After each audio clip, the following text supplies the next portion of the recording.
आत्महत्या रोखण्यासाठी प्रतिबंधात्मक उपायांवर भर देण्याची गरज. दीपाली डोईफोडे.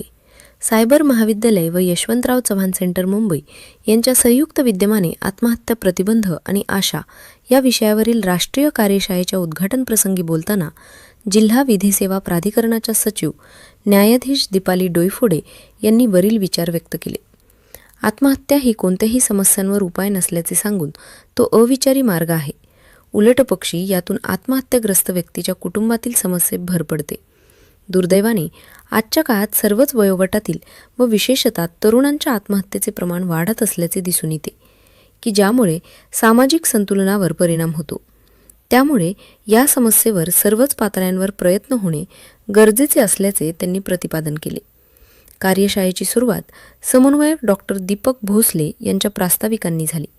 त्यांनी याप्रसंगी जिल्ह्यातील, राज्यातील व पर्यायाने देश पातळीवरची आत्महत्या करणाऱ्यांची संख्या याची आकडेवारी सादर करून या कार्यशाळेमधून काही ठोस कृतिशील उपक्रम राबवले जातील असा आशावाद व्यक्त केला. याप्रसंगी मान्यवरांच्या हस्ते महाराष्ट्रात उपलब्ध असणाऱ्या आत्महत्या प्रतिबंधात्मक हेल्पलाईन नंबरच्या माहितीपत्रकाचे उद्घाटन मान्यवरांच्या हस्ते करण्यात आले. यावेळेस यशवंतराव चव्हाण सेंटरचे Deepali Sherkhane, doctor Sonia Rajput, doctor TVG Sharma, Manisha Jadhav इत्यादींनी आपली मनोगते व्यक्त केली. उद्घाटन सत्राचे सूत्रसंचालन मुक्ता देसाई यांनी तर आभार प्रदर्शन डॉक्टर सुरेश आपटे यांनी केले.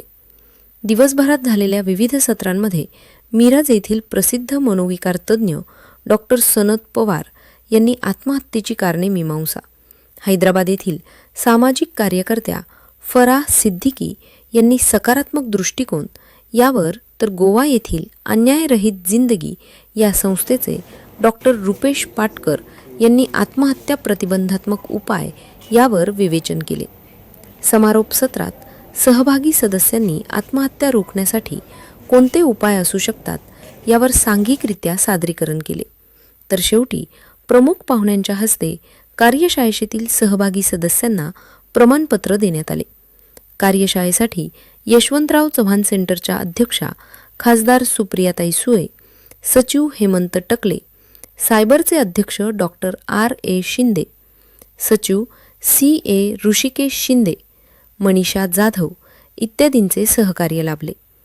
कार्यशाळेत विविध भागातून सुमारे 100हून अधिक सदस्य सहभागी झाले होते. वेदिका न्यूज प्रतिनिधी अरुण शिंदे, कोल्हापूर.